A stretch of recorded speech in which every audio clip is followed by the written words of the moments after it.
The man who designed the labyrinth became the second person ever locked inside it, by the king's own order.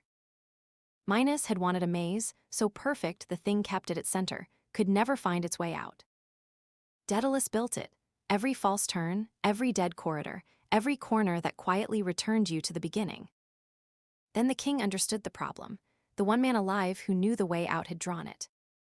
So Minos kept him, not in a cell exactly, but on an island with his son and no boats. Every harbor on Crete belonged to the king, every hull was searched, every sail left with royal permission. The maker had been caged by his own making, and the cage was an entire kingdom of water.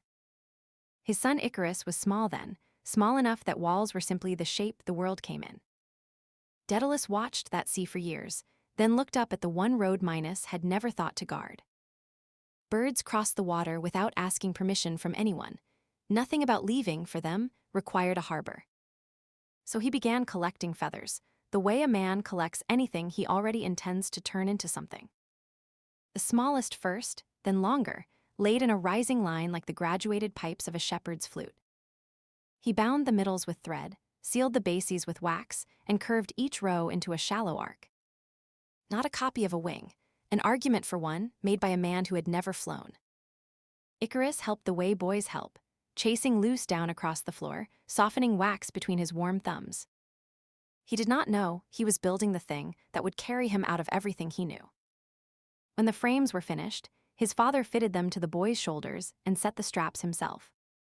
He checked the tension twice, then again, the way people check when checking is the only thing left.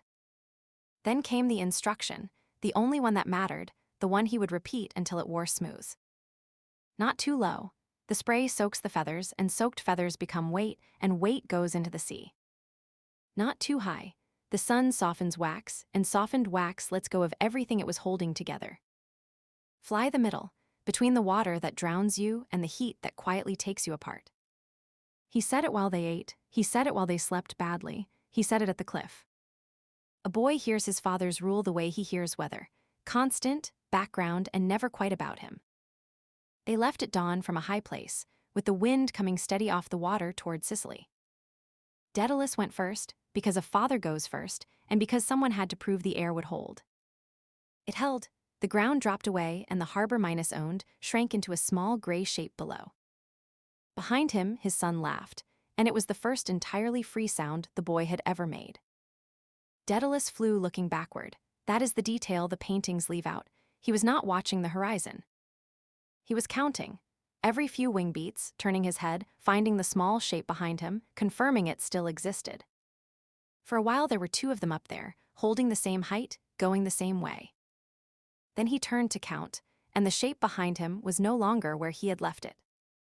It was higher, not by much, the distance a boy covers when he finds a direction nobody guards.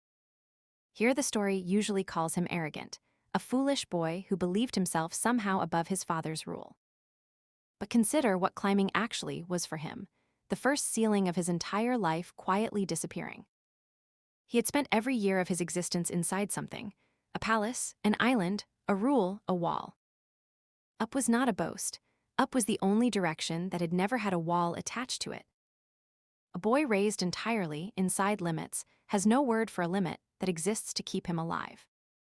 Every restriction he had ever met was Minos, a king keeping something good on the other side. So the sun was not temptation. It was simply the highest thing left, and nothing was stopping him. The wax went soft slowly, and then all at once, the way things fail when nobody is watching. Feathers came loose in ones and twos, then in a spill, and the wings stopped being wings. He beat bare shoulders against nothing at all, which is the part the paintings never seem to include. Daedalus turned to count, and the sky behind him was empty, and the water below him was not. He landed alone in Sicily, still wearing the working half of the only pair of wings ever made. Every telling since has been aimed at the sun, a warning about pride, a caution against flying too high. It was never a warning to the sun. The sun is not the one who lived to repeat it. It is what the father has to carry, alone, for the rest of a very long life. He built the thing that freed his son and the thing that killed him. They were the same object. The middle was the hardest thing anyone was ever asked to fly, and he asked a boy.